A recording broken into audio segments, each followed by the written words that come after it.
Hello everyone, hello my friends, welcome to your own YouTube channel Trails to Canada. I hope so you're doing great. I'm also doing fantastic. So फिर से स्वागत है. So in front of you I'm again with some amazing information. How are you guys? So look at this. Ooh.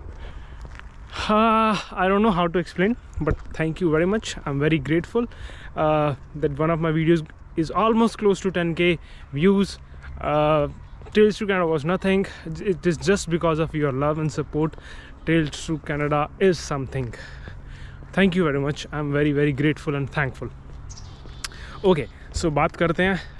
I'm always get confused, like do I need to make videos in English or Hindi? So I'll do one thing, I'll just put the subtitles in English. Let's make this video in Hindi. So first of all, thank you. Second important thing, or 2-3 important things I need to like put forward और introduce you. like 2-3 चीज़ें हैं बहुत सारी आपको बताने वाली हैं. नए अपडेट्स काफ़ी सारे आ रखे हैं, तो कुछ कई बार टाइम नहीं मिलता. चलो आगे जाके कवर करते हैं, फिर आपको बताते हैं. सो गाइस, पहला जो अपडेट है वो दैट इज़ रिलेटेड टू जो मैंने कुछ टाइम पहले वीडियो डाली थी, पेरेंट्स एंड ग्रैंड पेरेंट्स की जो PR का प्रोग्राम है. सो राइट नाउ क्या हो रहा है, बेसिकली IRCC इंट्रोड्यूस कर रही है ITAs. सो जिन्होंने भी अपनी एप्लीकेशन सबमिट कर रखी है PR related to your parents and grandparents, जिन्होंने भी 2020 में सबमिट की, 2021 में, 2022 और 2023 में, उनकी प्रोसेसिंग स्टार्ट हो चुकी है. और ITAs with in 2 weeks ITs आने लग जाएंगे. मतलब 21 मई से स्टार्ट हुआ है और लगातार ITs आपको आएंगे. आपने क्या करना है, जिनको भी इनविटेशन टू अप्लाई आ रहा है, जो भी डेडलाइन है उससे पहले अपने डॉक्यूमेंट्स, अपनी सारी चीज़ें आपने सबमिट करनी है. एक और चीज़ आपको मैंने बतानी है कि जो parents and grandparents programme है, it's a kind of lottery system. तो ऐसा नहीं है कि अगर आप PR है तो अपने पेरेंट्स को या ग्रैंड पेरेंट्स को हमेशा PR करा देंगे. काइंड ऑफ लॉटरी है. तो मैं उस टाइम पे एलिजिबल नहीं था जब ये प्रोग्राम आया था. आई होप सो समडे मैं सबमिट करूँगा ये. अच्छा, दूसरी इम्पॉर्टेंट चीज़ इसी प्रोग्राम के रिलेटेड जो थोड़ा सा आपको और बतानी है चीज़ें, वो ये है कि आप किस तरीके से अपने पेरेंट्स को यूनाइट कर सकते हैं. अगर आपके पास parents and grandparents programme का कोई अपडेट नहीं है, उसके बारे में आपको मैं बताता हूँ कैसे आप पेरेंट्स को यूनाइट कर सकते हैं. फर्स्ट थिंग, देखो विजिटर वीज़ा तो है ही, विजिटर वीज़ा आप कर सकते हैं. सेकंड, अगर आपके पास विजिटर वीज़ा नहीं है तो आप क्या कर सकते हैं, तो आप सुपर वीज़ा अप्लाई कर सकते हैं. सुपर वीज़ा का आज जो मुझे पता लगा, मुझे पता नहीं था कि super visa is valid for 5 years, मेरे को ये पता था. बट सुपर वीज़ा को आप 2 साल और एक्सटेंड कर सकते हैं अगर आपका 5 years वाला टर्म ख़त्म हो चुका है. मतलब कि आप कॉन्टीन्यूसली 7 साल तक अपने पेरेंट्स को रख सकते हैं सुपर वीज़ा पे. ये इंपॉर्टेंट थी चीज़ जो मैंने आपको बतानी थी. अच्छा, एक और चीज़ इसी में आपको चीज़ बतानी है कि जब आप parents and grandparents programme पे अप्लाई करते हैं तो आपकी एक मिनिमम इनकम की रिक्वायरमेंट होती है कि आपको मिनिमम इनकम इतनी शो करनी पड़ेगी. अगर आप क्यूबेक साइड में हैं तो आपको 10 years का एक डिक्लेरेशन साइन करनी पड़ती है कि आप जितने भी सपोर्ट करेंगे अपने पेरेंट्स या ग्रैंड पेरेंट्स को फॉर 10 years ना, पब्लिक एड्स वगैरह जो भी है. बट अगर आप ओंटारियो या किसी और प्रोविंस में हैं एक्सेप्ट क्यूबेक, तो आपको 20 years के लिए डिक्लेरेशन साइन करनी पड़ती है. तो ये है parents and grandparents programme. जो आज की वीडियो का मेन टॉपिक रहेगा वो रहेगा जो मैंने पहले वीडियो डाली थी. बहुत सारे कमेंट आते हैं कि क्या RNIP परमानेंट है, RNIP का क्या अपडेट है, rural and northern immigration pilot जो हमारा प्रोग्राम है उसका क्या अपडेट है, क्या नहीं है. उसके बारे में मैं डिटेल में आज कवर करूँगा, क्योंकि नया अपडेट आ चुका है. जो मैंने पहले वीडियो डाली थी RCIP की, that is rural community immigration pilot, and जो दूसरा था वो फ्रैंकोफोन कम्युनिटी इमिग्रेशन पायलट. इसके बारे में मैं आपको बताता हूँ अभी. सो हम आ चुके हैं अपने फेवरेट पार्क में. तो पहली मैंने अपडेट आपको बता दी जो कि था हमारा सुपर वीज़ा के रिलेटेड. सुपर वीज़ा और parents and grandparents PGP programme बोलते हैं इसको, उसकी PR के रिलेटेड, राइट. अब जो दूसरा इम्पॉर्टेंट टॉपिक कवर करना है जो मैंने आपको बताया, वो है हमारा rural community immigration pilot RCIP and francophone community immigration pilot. पहली बात ध्यान रखिए इस चीज़ का, अब समझिए इस चीज़ को कि जो भी ये मैंने प्रेडिक्ट कर चुका था पहले ही और मेरे को समझ में आ गई थी इतनी चीज़ें. कुछ टाइम पहले न्यूज़ आई थी कि जो RNIP प्रोग्राम है वो परमानेंट हो चुका है ना। तो एक्चुअल में RNIP परमानेंट नहीं हुआ, RNIP को का प्रोग्राम नेम चेंज करके RCIP कर दिया इन्होंने। RCIP है रूरल कम्युनिटी इमिग्रेशन पायलट। अब इसकी थोड़ी डिटेल आपको मैं बताऊंगा कि ये जो प्रोग्राम है बेसिकली ये कैसे कैसे वर्क करेगा। अभी तक इसकी ऑफिशियल कोई आउटकम नहीं आई है, कोई न्यूज़ नहीं आई है कि एलिजिबिलिटी क्राइटेरिया क्या रहेगा। बट आप मेरी वीडियो आज से मैं कहता हूँ कि ये फॉल 2024 में इसकी न्यूज़ आएगी, ऑफिशियल अनाउंसमेंट आएगी कि क्या डॉक्यूमेंट्स की रिक्वायरमेंट है। बट आप मैच करके देख लेना, काफ़ी मैच करेगा, क्योंकि जितनी मेरी नॉलेज है जितनी मेरी समझ है वो उसके अकॉर्डिंगली ही रहेगा। अभी कवर करते हैं डिटेल। तो यस फ्रेंड्स, तो अब मैं बात कर लेता हूँ RCIP की डिटेल में, FCIP की डिटेल में। जैसे मैंने बताया कि ये जो RNIP प्रोग्राम की रिप्लेसमेंट है। हाँ, एक जो लेटेस्ट न्यूज़ है उसके अकॉर्डिंग मैं आपको बता देता हूँ कि पहले क्या था कि 11 कम्युनिटीज़ 11 सिटीज़ RNIP के अंदर आती थी, जिसमें से Sudbury, Thunder Bay, North Bay, सॉस एंड मैरे, ठीक है, मूस जॉ, फिर क्लेयर स्मिथ है, फिर ऐसे करके काफ़ी सारी स्मॉल टाउन्स थे पूरे ऑल ओवर कनाडा में। 11 टाउन्स थे, तो उनको 11 कम्युनिटीज़ का नाम दिया गया।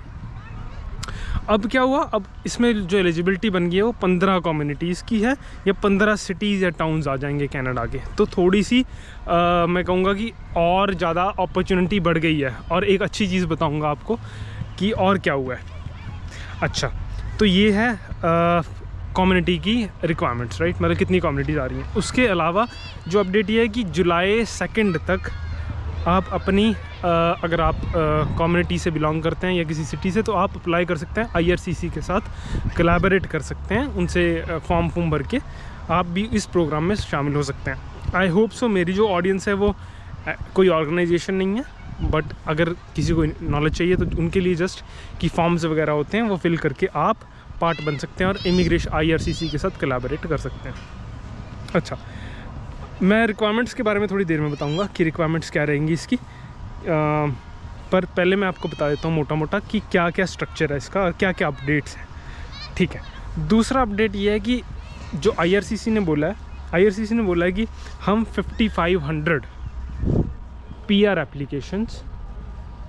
एप्लीकेशंस को अप्रूव करेंगे। मतलब 5500 एक बड़ा नंबर है, तो अगर आप इन कम्युनिटीज़ में मूव करते हैं तो आपका PR थोड़ी इजी हो जाएगी। क्योंकि जैसे मैं देखता हूँ, अगर मैं RNIP की बात करूँ तो इतने ज़्यादा लोग होते हैं, मूव तो करते हैं, बट जो मतलब कम्युनिटी की अकोमोडेशन है वो इतनी ज़्यादा नहीं है। तो इस केस में RCIP और FCIP में हमें थोड़ा सा फ़ायदा ये हो जाएगा कि मोर PR एप्लीकेशंस अप्रूव होने के चांसेस हैं, क्योंकि रिक्वायरमेंट ज़्यादा, कम्युनिटीज़ भी ज़्यादा है। अच्छा, उसके अलावा मैं FCIP के बारे में आपको बताऊंगा थोड़ा और डिटेल में। रिक्वायरमेंट्स बाद में कवर करते हैं, अभी करते हैं कवर। तो जैसे मैं बात कर रहा था RCIP rural community immigration pilot. जो सेकंड इसमें दूसरा पायलट प्रोग्राम जो इंट्रोड्यूस हुआ है वो है FCIP, that is francophone community immigration pilot. अब ये ध्यान से समझना इस चीज़ को, इसमें हो क्या रहा है। तो बेसिकली अगर हम स्टैट्स की बात करें तो IRCC चाहती है कि मोर फ्रैंकोफोन पीपल या मोर फ्रेंच स्पीकिंग जो पर्सन्स हैं वो कनाडा में इमिग्रेट करें, वो आएँ, क्योंकि उनको लगता है कि IRCC की एवेल्यूएशन ये है कि अगर फ्रैंकोफोन ज़्यादा आएंगे तो हम फ्रैंकोफोन को स्टेबलाइज़ कर सकते हैं, मतलब कि फ्रेंच पीपल को स्टेबलाइज़ कर सकते हैं। कनाडा की सेकंड ऑफिशियल लैंग्वेज है, तो ऑब्वियस सी बात है ये प्रमोट तो ज़रूर करेंगे, है ना। अब मैं बात करता हूँ है क्या FCIP में अगर आपके पास फ्रेंच स्पीकिंग स्किल्स हैं, अगर आप फ्रैंकोफोन हैं, तो आप इन इमिग्रेशन पायलट के हिस्सा बन सकते हैं, आप इजीली इमिग्रेट कर सकते हैं। स्टैट्स के ऊपर जाते हैं, स्टैट्स यही कहते हैं कि अगर आप स्टैट्स को चेक करें, काफ़ी टाइम से जो ड्रॉज भी आ रहे हैं वो फ्रेंच स्पीकिंग के ज़्यादा आ रहे हैं, और उसमें रिक्वायरमेंट बड़ी कम होती है। मतलब अगर आपके पास फ्रेंच स्किल है तो आपके बड़े अच्छे चांसेस हैं, आप एक्सप्रेस एंट्री में भी इमिग्रेट कर सकते हैं ईजिली, और आप बाकी जैसे स्पेशली ये प्रोग्राम, इसमें भी आपको थोड़ा फ़ायदा ज़रूर होएगा। अब मैं बात करता हूँ स्टैट्स की। स्टैट्स ये कहते हैं कि अगर आपने चेक किया हो 2023 का स्टैट ये कहता है कि 4.4 to 4.6% जो पर्सन हैं जो इमिग्रेट किए हैं कनाडा में वो फ्रैंकोफोन हैं। नेक्स्ट टारगेट इनका ये है कि 2024 में इनका जो टारगेट है वो ये कहता है कि हम 6% तक इमिग्रेट करवाएंगे फ्रैंकोफोन कैंडिडेट्स को। तो अगर आप चेक करें स्टैट्स को तो धीरे धीरे ये बढ़ रहा है। 2025 की ये प्रेडिक्शन है कि ये चाहते हैं कि 7% तक जो इमिग्रेंट हो वो फ्रैंकोफोन हो, और 2026 का ये टारगेट है कि ये चाहते हैं कि 8% तक जो कैंडिडेट्स आएँ फ्रैंकोफोन वो 8% तक हो, मतलब 2026 तक। तो फ्रैंकोफोन मतलब अगर आपको फ्रेंच स्किल आती है तो डेफिनेटली आप कहीं ना कहीं बेनिफिशियरी रहेंगे इस प्रोग्राम्स में, नॉट इवन दिस में, इवन एक्सप्रेस एंट्री में भी, क्योंकि टारगेट इनका यही है। अच्छा, ये तो हो गया FCIP के बाद जो मैं अगली बात करने वाला हूँ वो है रिक्वायरमेंट्स की बात कर लेते हैं गाइस, क्योंकि रिक्वायरमेंट्स हमेशा से रिक्वायरमेंट्स का रहता है कि क्या रहेंगी इसकी रिक्वायरमेंट, क्या नहीं रहेंगी इसकी रिक्वायरमेंट्स, वो मैं कवर करता हूँ क्या रहेंगी। जितनी मेरी अंडरस्टैंडिंग है, जितनी मेरी नॉलेज है, मैं आपको सारा बता दूँगा, और ज़्यादा डिफरेंस नहीं रहेगा, क्योंकि ऑफिशियली अभी कोई भी FCIP और RCIP की अनाउंसमेंट नहीं हुई है, पर जितना मेरा है मैं आपको वो ज़रूर क्लियर करूँगी जितनी मेरी नॉलेज है। ओके गाइस, तो ये मोटी मोटी चीज़ें मैंने कवर कर दी। अब मैं रिक्वायरमेंट्स की बात करता हूँ। रिक्वायरमेंट्स क्या रहेंगी, तो ध्यान रखिए ये रिक्वायरमेंट्स ज़्यादा चेंज नहीं रहेंगी, बिल्कुल मान्यूट सा चेंज रहेगा। ऑफिशियली अभी कोई डॉक्यूमेंटेशन नहीं निकला है, पर जितनी मेरी अंडरस्टैंडिंग है उसके अकॉर्डिंगली आपको बता देता हूँ। तो अगर आप चेक करें RNIP की रिक्वायरमेंट, IRCC की अपनी स्पेशल रिक्वायरमेंट्स होती हैं। अगर मैं बात करूँ कम्युनिटी की, उनकी अपनी डिफरेंट से रिक्वायरमेंट होती हैं। तो IRCC की रिक्वायरमेंट ये कहती है कि अगर आपने RNIP में अप्लाई करना है तो पहली रिक्वायरमेंट तो आती है कि आपके पास जॉब ऑफ़र होना चाहिए, है ना, कम्युनिटी में जॉब ऑफ़र होना चाहिए। अब जॉब ऑफ़र भी वैलिड होना चाहिए, तो वो डिपेंड करेगा कि RCIP नया प्रोग्राम जो उसमें कम्युनिटी की रिक्वायरमेंट क्या है, ठीक है, जॉब ऑफ़र तो होगा। दूसरी इंपॉर्टेंट रिक्वायरमेंट आती है लैंग्वेज रिक्वायरमेंट। लैंग्वेज रिक्वायरमेंट में जैसे मैंने आपको पहले बता चुका हूँ, काफ़ी सारी वीडियोज़ में मैं कवर कर चुका हूँ कि डिपेंड करता है जॉब ऑफ़र क्या आपका, तो इसमें भी सेम ही रहेगा, ज़्यादा कोई डिफरेंस नहीं रहेगा। फॉर एग्जांपल जॉब ऑफ़र अगर आपका Tier 01 का है तो आपका CLB 6 चल जाएगा, अगर जॉब ऑफ़र आपका Tier 2-3 का है तो CLB 5 चल जाएगा, अगर जॉब ऑफ़र आपका 4-5 में है, Tier 4-5 में है, तो CLB आपका 4 भी चल जाएगा। तो इतनी ये इसकी लैंग्वेज रिक्वायरमेंट आ गई। अगर मैं बात करूँ वर्क एक्सपीरियंस की ये उस केस में फ़ायदा होगा कि उनको फ़ायदा होगा जो ऑलरेडी कम्युनिटी में पढ़ चुके हैं, या ऑफिशियल अनाउंसमेंट अभी तक आने बाकी है, बट यहाँ मोटा मोटा स्ट्रक्चर बता रहा हूँ, वैसे ही रिक्वायरमेंट चलेंगी। तो जैसे फॉर एग्जांपल RNIP की बात करें तो RNIP बोलता है अगर आपने ग्रेजुएशन किया है या पोस्ट ग्रेजुएट डिप्लोमा किया है या मास्टर्स की है किसी भी कम्युनिटी में, अगर आपने 2 साल का कोर्स किया है, याद रखिए इसमें 1+1 काउंट नहीं होता। मेरे को बहुत क्वेश्चंस आते हैं, बहुत सारे इंस्टाग्राम मैसेज आते हैं कि आप मेरे को बताइए 1+1 प्रोग्राम हो जाएगा, तो ध्यान रखिए 1+1 प्रोग्राम RNIP में वैलिड नहीं है, हो सकता है इस कम्युनिटी में आ जाए। तो मोटा मोटा स्ट्रक्चर यही रहेगा कि अगर आपने 2 साल का वहाँ से कोई कोर्स किया तो आपकी वर्क एक्सपीरियंस की रिक्वायरमेंट वेव ऑफ हो जाएगी।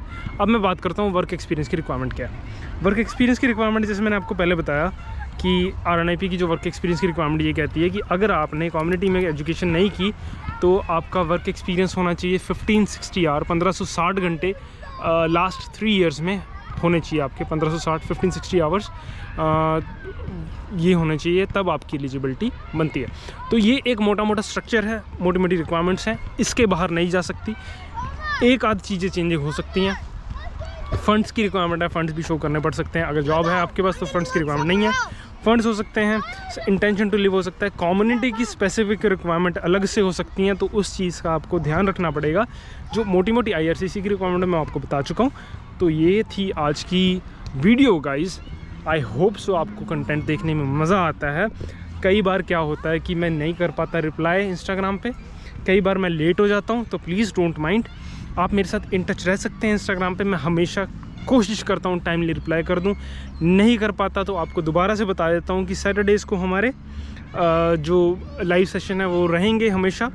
मैं कोशिश करूँगा कि सारे क्वेश्चंस के आंसर दे सकूँ जितने भी आते हैं, नहीं होंगे तो मैं सर्च करके ज़रूर आपको बताया करूँगा। तो प्लीज़ बने रहिए ट्रेल्स टू कनाडा के साथ। थैंक यू वेरी मच, खूब सारा प्यार मोहब्बत बख्शने के लिए। आपको ऐसे ही धमाकेदार वीडियोस लेके आता रहूँगा, और भी बहुत सारी चीज़ें बतानी है आपको। तो प्लीज़ गाइस इस चैनल को सब्सक्राइब कर लीजिए अगर पहली दफ़ा आए हैं, शेयर कर दीजिए अपने फैमिलीज़ एंड फ्रेंड्स के साथ। और थैंक यू, जितना भी थैंक यू करूँ कम है। फिर से मिलेंगे एक और धमाकेदार और अमेजिंग वीडियो में ट्रेल्स टू कनाडा में। तब तक के लिए खुदा हाफिज़, take care, God bless you, bye bye.